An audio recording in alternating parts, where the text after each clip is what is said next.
Sa punto pong ito ay makakausap natin si Attorney Jan Robert Beltehar, ang abogado po ni Mrs. Patricia Paz Bautista. Magandang tanghali po sa inyo, Attorney. Magandang umaga, Ma'am Connie.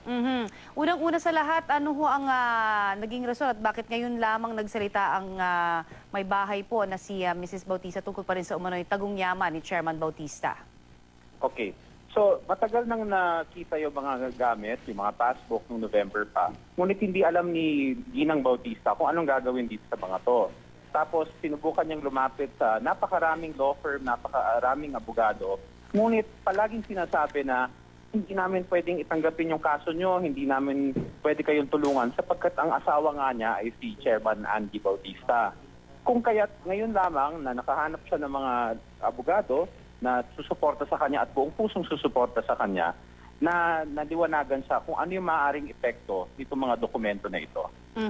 Pwede niyo hong ikwento sa amin kasi marami syempre lumalabas na iba't ibang version po nito. No? May mga nagsasabi na mismong si Mrs. Bautista ho ay pagpasok niya upon checking dun sa condo unit nga dahil may hinahanap ito supposedly na sinasabing girlfriend tapos ang nakita niya ito yung mga dokumento. Pwede ho bang pakiliwanagan niyo sa amin nito kung ano talaga yung nangyari? Paano niya ho na-discover itong mga ito? Okay, matagal nang may mga ugong-ugong na may mga tagong yaman nga si Chairman Bautista na hindi naman pinapansin ni Mrs. Patricia Paz Bautista noon. Ngunit nung isang araw na naisip niya na pumasok sa kanilang unit at tignan ng mga kagamitan, bigla lang siyang may nakita na bundle ng pera. Naka-gift wrap pa ito. At ang halaga nito ay 3 milyong piso. Kung kaya't naisip niya, ano pa ba ang tinatago ng asawa ko?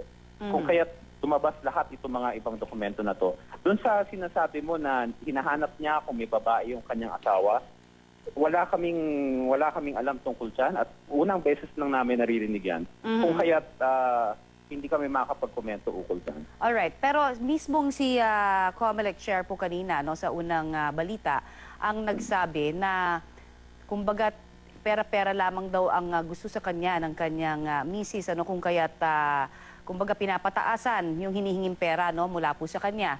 Ano ho ang reaksyon dyan ng kanyang misis? May sinabi si Ginang Bautista sa kanyang panayam sa mga nag-interview din sa kanya, Sinabi niya ito, kung pera lang naman ang habol niya, ito yung least efficient way ng pagkuha ng pera. Sapagkat maraming sangkot, may media, may press. Hindi lamang ito pera. Kung ang issue lamang ay domestic dispute nila, may kaso na final against Chairman Bautista.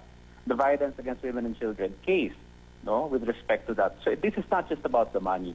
Sabi nga ni Ginang Bautista, beyond the issue of any settlement whatsoever na ito, it's about the integrity of herself, her family, especially her children.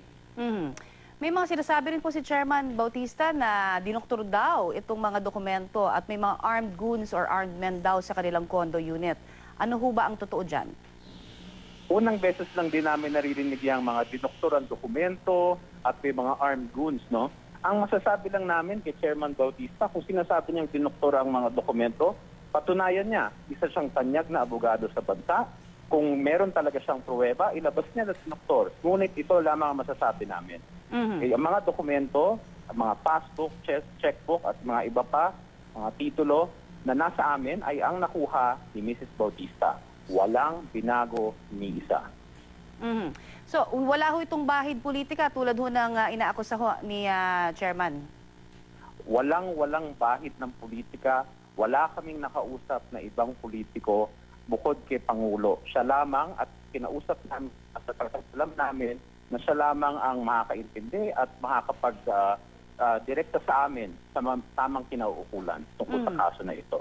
So, ano po ang mga susunod na hakbang, attorney?